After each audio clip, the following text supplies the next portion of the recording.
Oh, world, what have you been doing? What is going on? Everybody needs to take a deep breath, a step back from the brink, and remember, use your words, not your fists. Oh, there are so many people to call out. Good thing that Magic Barack Obama was the racial healer everyone expected him to be, except everyone with a brain, when he got into office in 2008. So, first, black American president. I can taste the racial harmony in the air. Smells like cordite, actually, and pepper spray these days. So many people to talk about. Mike Signer, he's the mayor of Charlottesville. A couple of interesting coincidences here. So earlier this year, Mike Signer said he wanted Charlottesville to be a, quote, capital of the resistance against Trump and his administration after Trump tried to halt some immigration from these 7 countries that don't have any capacity to vet people in any reliable way. The mayor also said that he wanted the city manager to talk with other city councilors about how to make Charlottesville a sanctuary city. For those who don't know, that means where you can't be arrested for being an illegal alien. And I guess this shows just how much he is committed to the rule of law. Now, a well-educated man without a doubt. He holds a PhD in political science. I'm sorry, as if that's a science. He holds a PhD in political science from where? If you've been following any of the leftist attacks on right speakers and free speech advocates and so on, you may not be at all shocked to hear that the mayor of Charlottesville holds a PhD in political science from the University of California at Berkeley. So, good thing that indoctrination didn't take any hold at all. Mike was appointed by Governor Tim Kaine. He was, of course, Hillary's VP choice. Governor Tim Kaine to a 4-year term on Virginia's Board of Medicine. So fairly tight politically with Tim Kaine. Tim Kaine himself has 3 children. The youngest son of Tim Kaine, his name is Linwood. And he was arrested in Minnesota for his alleged role in an organized riot against the Trump administration and Donald Trump's policies. This young man, 24 years old, he was charged in May by prosecutors in St. Paul with fleeing on foot, concealing identity in a public place, and obstructing the legal process by interfering with a police officer. Now, this is some fairly serious stuff. One of his 3 charges as a whole, one is punishable by up to a year in prison. So this is, I guess, the sticky SJW leftist net that the Unite the Right organizers and participants wandered into, I guess, like Siegfried training a late-stage, rather hungry tiger. Now, what was the plan? What was the plan? Well, first of all, the plan was to deny the permit for the assembly, for the Unite the Right assembly. The Unite the Right was upset, or some people were upset, because the statue of Robert E. Lee was being taken down, and they didn't like that. And, I don't know, do you know there's a statue of Vladimir Lenin in Seattle? I think that's highly offensive. I think it should stay up, though, as a reminder that communism doesn't work, and we continually need to talk about that because apparently people have a short memory. No matter how much it's washed in blood, that stain seems to fade away. So that was the impetus. They applied for a permit, and they were denied their permit. Now, the ACLU, the American Civil Liberties Union, stepped in, took them to court, the town of Charlottesville, and said, well, you can't deny them their free speech rights based on the content of what's being said. And eventually they won. And so I'm going to give an imitation of what the city council was probably like afterwards. Fine, okay, Nazis, you can have your rally, but let's just see what happens now, shall we? Because they had weeks leading up to the protest. City and state officials got together, put their helium heads together, and drew up a detailed plan for how to deal with the rally. Now, the rally drew a grand total of fewer than 500 people. This is not exactly Germany in 1933, when Hitler's getting, 35% of the vote. This is 500 people in a couple 100 million people country, so not massive. Now, to deal with these 500 people, they had 1,000 first responders, including 300 state police troopers and members of the National Guard. So you had 2 first responders for every 1 rally A tender, yes, that's pretty much the worst Beach Boys song that was ever written. So if they had weeks to do this and they had a 2-to-1 ratio of law enforcement to actual participants in the rally, I think it should have been vaguely possible to keep it peaceful. That was the plan. Now, I'm going to go out on a limb here, and although I have absolutely zero formal police training, I'm going to construct a scenario wherein the peace could have been kept. So the Unite the Right rally attendees were kind of pushed into a fairly small set of squares. And then they were ringed by some, peaceful, some obviously not so peaceful, some utterly feral leftist protesters who disagreed with their arguments, let's say. So what I would do is I would put a human chain between the rally attendees and the protesters. Yeah, the protesters could yell, the rally attendees could have their speeches, everybody could have a robust exchange of ideas and then go home in one piece, and there wouldn't be the horrifying tragedy, if not downright murder, as has been alleged, of a young man driving his car into leftist protesters, killing one and wounding many, and quite possibly there may not have been a crash of a police helicopter that killed 2 policemen. So you put the human beings, the cops, in between the rally attendees and the protesters, and you make sure they don't come into physical contact with each other, and if anyone throws stuff, you arrest them. It's not that complicated. You've got 2-to-1. It's not like the LA riots, people. So this does not seem to have been done. What seems to have been done is that the rally attendees were in a fairly small area. They were ringed by leftist protesters and agitators and violent types. And then the police melted away. The police vanished. And it was open season on the rally attendees. Now, given that they had weeks to plan, they have virtually unlimited budgets, they have virtually unlimited manpower, I think that what happened was the plan. Now, the ACLU has recently confirmed that the police in Charlottesville were actually given stand-down orders. And what does this do? You've got two groups who virulently hate each other. You have no police presence. You have a stand-down order. What do you think is going to happen? This is not brain surgery. This is setting up the perfect storm for the kind of catastrophes that unfolded. So what happened was violence escalated. There was a state of emergency. The riot was shut down. See, you had your permit. You couldn't have your meeting, right?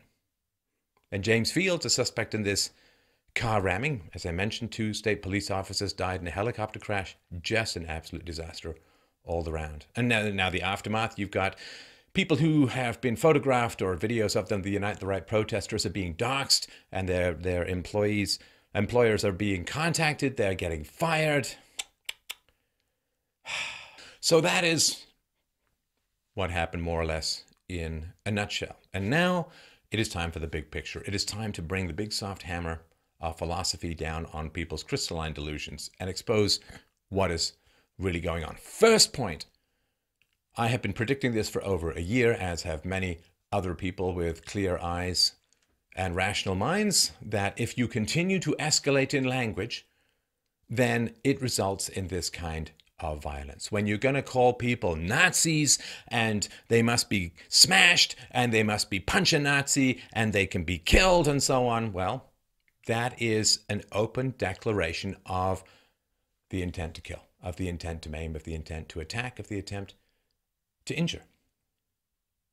So, of course, de-escalating the rhetoric is something enormously important and foundational. I've had a public intellectual career for 11 years. Actually, this week is the 11th anniversary of my very first YouTube video.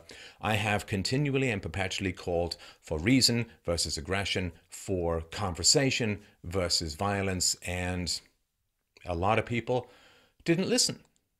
A lot of people didn't listen because, well, if you look at history, humanity really likes to fight. They like to fight. The wars, conflicts, raids, rapes, you name it.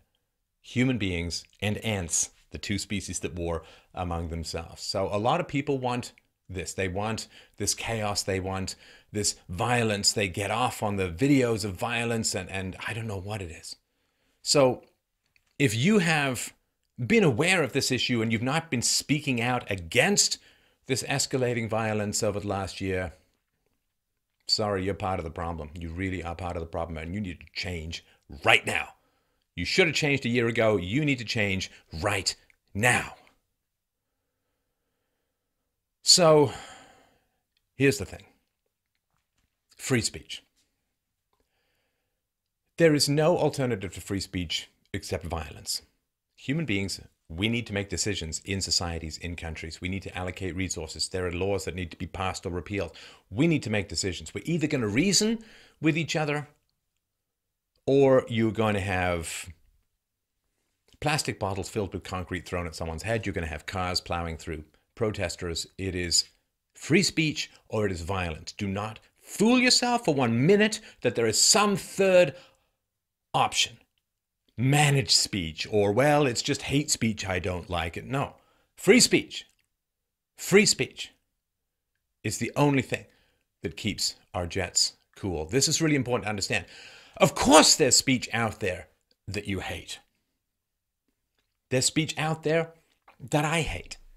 There are people out there who hate your speech. There are people out there who hate my speech. If we allow an extremity of emotion to silence people who are speaking peacefully, where does it end?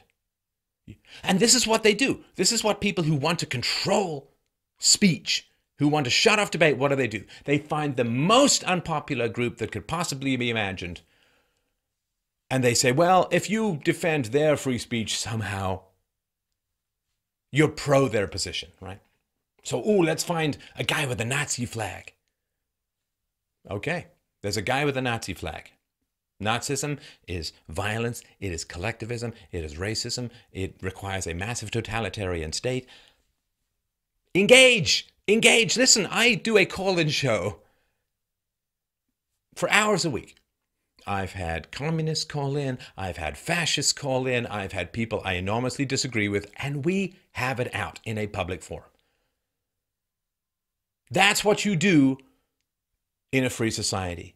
If people's ideas are so bad, so wrong, so egregious, let them speak. Don't pull a Blues Brothers and drive them off a cliff. Drive them off a bridge. You let them speak so that everyone can hear how bad the ideas are. And if their ideas are so bad, you should be able to rebut them and dismantle them very easily. Listen, if I can spend over an hour having a debate with a guy who believes the world is flat and that the sun is closer to us than Australia, you can handle some toxic ideology. You can handle it. Because what happens is they say, well, that speech, that's horrible speech. We should stop that speech. That's hateful speech. We should stop that speech. And you say, yeah, because you don't want to stand on principle. You say, yeah, I don't want to be out there defending Nazis. But you're not defending Nazis. You're defending yourself. You're defending your capacity to speak. Because, look, you can always find some group whose public pronouncements you find odious, horrible, wretched, reprehensible, evil. But guess what? There's one or more people out there in your country who find exactly the same of your speech. They think exactly the same of your speech. And if you're going to allow hatred, rage, contempt to silence people, it's just an escalation of offense then. I'm going to manufacture the most offense to shut people up that I can't beat in a debate. That's going to be you. You understand? We don't surrender that power to anyone. You may hate their speech. Somebody's going to hate your speech. You do not want to give up that power. You do not want to give up that power at all. That is where civilization ends. Completely. And the thing is, too, I don't understand this. Why are you hitting people you disagree with? Maybe they're completely horrible and wrong. The lowest of the low, the vilest of the vile. So prove them wrong. Show how wrong they are. Bring the reason, bring the evidence, bring your rhetorical skills, bring your eloquence. What the hell are you doing? Bad idea. I'm going to hit him with a brick. Are you stupid? You don't hit people with bricks because they're saying things you find offensive? What are you, retarded? Actually, sorry, I apologize for that. That's an insult to retarded people because mentally challenged people aren't hitting people with bricks for disagreeing with them. Hitting people, throwing feces and urine at them, pulling fire alarms. You are confessing that you don't know how to reason. You're confessing that you can't find any way to productively disagree and disprove what they're saying. You're saying, I can't answer their arguments with reason and evidence, so I'm going to hit them with a brick or a car. Stop it now. That is not how we are going to have a civilization. No hitting people with bricks. You understand? Stop it. Learn how to reason. Read your Socrates. Read your John Locke. Read your Aristotle. Read your Plato. Learn how to make a goddamn argument and stop hitting people with bricks. I'd call it childish, but that's an insult to children. Oh, look, I hit someone with a brick. I made him a victim, and now he's got free publicity for everyone else who wants to join his cause. Good thinking, everyone. Way to solve problems. You understand? In a debate, whoever punches first loses.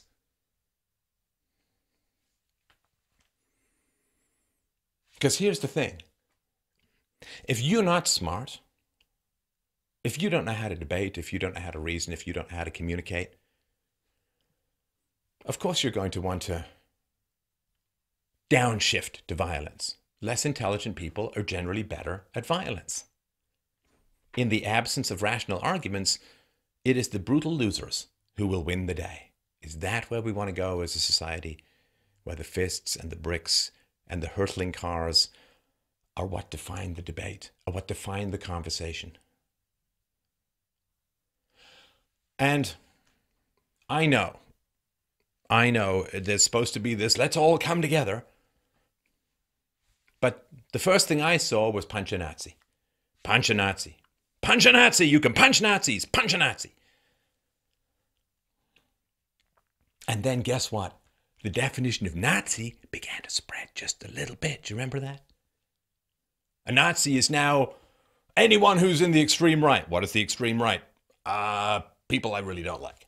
Oh, who else is a Nazi? Anyone who's on the right. What's on the right? I don't know. They're to the right of Chairman Mao. Oh, I know who a Nazi is. Anyone who likes Donald Trump. I know who a Nazi is. Everyone in a MAGA hat. I know who a Nazi is. 50 million Republicans. They're all Nazis. You understand? It's not even a slippery slope that's a theory. It's a slippery slope for which there is over a year of empirical evidence. Punch a Nazi. The definition of Nazi expands to the point where you can pretty much punch anyone who disagrees with you. You cannot punch a Nazi. You understand? Stop punching Nazis. Prove them wrong. Expose their flaws, their bad reasoning, their bigotry. Expose them. I don't even know why I need to say this stuff. It's like you all never went to kindergarten. Use your words, not your fists. And of course, punch a Nazi becomes punch a communist. And you end up with this Weimar-style street fighting. And of course, there is selective outrage with the media. We all know how this works. A couple of days ago, an anti-Trump fanatic murdered a GOP committeeman. Boom, boom. 2 bullets to the head right in front of his wife. Was that talked about? Obama did not condemn the race hatred fueled by certain elements within Black Lives Matter when Micah Johnson gunned down 5 cops because he hated white people. He didn't condemn that. Did anyone ask him to condemn that? Good Lord above. We got video of Donald Trump in 2000 decrying against David Duke, a racist, a bigot, a problem. He's still got to deny all this, disavow. Meanwhile, you can see a picture of Hillary Clinton virtually tongue-kissing Robert Byrd, a former member of the KKK. Do you have to disavow that? No, because you're on the left. So, what is the left up to? Why is this happening? Well, the left lost the intellectual argument 50 years ago. Seriously. In the 1960s, when The Crimes of Stalin came out, when Khrushchev talked about the cult of personality, when Alexander Solzhenitsyn published The Gulag Archipelago in the 70s, the concentration camps, the nightmarish totalitarianism of the Soviet system became clear.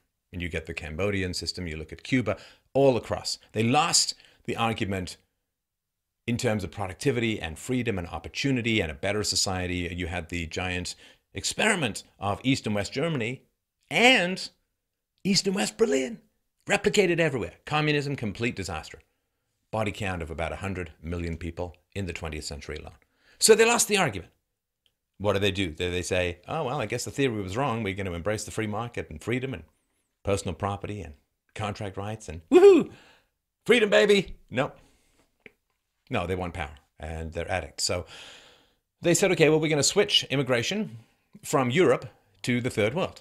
We're going to get third world migrants or third world immigrants to come into America. And this was the 1965 Immigration Act. And immigrants from the third world and immigrants from Mexico overwhelmingly vote Democrat. And this is why Democrats want immigration, and it's one of the reasons why Republicans don't. I mean, if the immigrants all voted Republican, the Democrats would not want immigration from the third world, but they vote for the left overwhelmingly. And so this was the plan. We can't win the intellectual argument, so we're just going to import people who are going to vote for us because they don't have the European tradition of relative separation of state and economics, church and state, and so on. So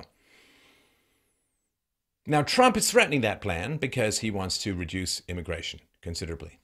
Perhaps even worse, Trump is doing fairly well. I mean, it's a bumpy road. Obviously, it was never going to be smooth sailing. But, more than 1 million jobs have been created since, just in this year. And when more than 1 million jobs have been created, what happens is people move from being dependent on the state to paying taxes. Now, when you're dependent on the state, you don't care about growth of the state. In fact, you probably want it because that's more, they're going to raise taxes. Well, I'm on the receiving end of that tax bandwagon, so sure, go for it. But if you're paying taxes, suddenly you want less regulation, you want lower taxes, you want less government involvement in your life, and you have more bills, like you have more money to pay your own bills, so you don't need the government as much. So there's this kind of shift. And they're worried. They had this plan. It was almost in the bag. They had this plan. They almost overwhelmed the entire body politic in America with third worlders who were going to vote for the left. And well, it didn't work out. Or at least there's been a hiccup in the plan. Also, let's not forget the whole Russia stole the election, Russia hacked the election. That whole narrative has virtually completely fallen apart. There's been, I talked about this in the show before, a significant analysis run on the data that was taken from the DNC server and shipped off to WikiLeaks, and the copy rate at which it was taken virtually ensures that it was a local USB key, probably USB 2.0. It was not sent at those speeds over the internet to Romania. I mean, so this whole aspect of things has fallen by the wayside as well. So a lot of stuff not going well for the Democrat Party. So what's their goal? What's their plan? Well, now you see, their plan is to amplify far-right white nationalism, to amplify it, to bring it into the public's attention so that they can scare blacks and Hispanics into voting for the left. They don't have much left to offer, right? They're not in power, and the government doesn't really have that much money left in America, so they just can't roll out massive new programs, and Obamacare is collapsing anyway. So they don't have anything positive to offer, and when you don't have anything positive to offer, then you offer something negative, right? And so what they're offering now is, well, there are all these terrifying Nazi white people out there, so you better vote for us so we'll protect you. Now, the fact that this is tearing the country apart, what do they care? I mean, drug addicts tear their families apart. They don't care. They just want the drug. And the Democrats are in the late stage of drug addiction. They will foment crimes in order to get the drug that they want, in order to get their hit. So that is really what's happening. And it is a trap. It is a trap. Come have your rallies. You can have your rallies, and then we're going to surround you with aggressive, pumped up, hyped up people who think that they're fighting the reincarnated zombie of Adolf Hitler with supernatural powers to take over the world. The resulting violence, we're going to pump that violence up. We're going to escalate it. We're going to use it to attack Republicans. We're going to use it to attack Donald Trump. And we're going to completely obscure any message that you might have. It's a great trap. Bring you into an enclosed area, surround you with aggressive leftists, withdraw the police presence. Oh, look! Violence! Oh, terrible Nazis. It is an obvious trap. It's a clear trap. And the solution, of course, is to be aware of the danger of the situation that you're putting yourself in. Do not imagine that there's some abstract rule of law that is going to protect you and encircle you and shield you. Do not imagine that for a moment. That's not how things work, unfortunately, in the West, in the world these days. Return to the arguments you want to make. I say this to everyone. The people I agree with, the people I disagree with, the people I severely disagree with, return to your arguments. I'm just about to release a book called The Art of the Argument, about what an argument is, how to make one, why it is so fundamentally important that we recommit ourselves every day, every generation, to having debates rather than using force. When you surrender to force, the liars, the cheaters, the violent, the sociopathic, the suicidal, they rule society. It literally becomes hell on earth when we give up the argument and we return with modern technology to Stone Age practices of physical domination. So I urge, I wish I could command, I urge everyone, please, please, you must make arguments. Make an argument or unmake civilization itself.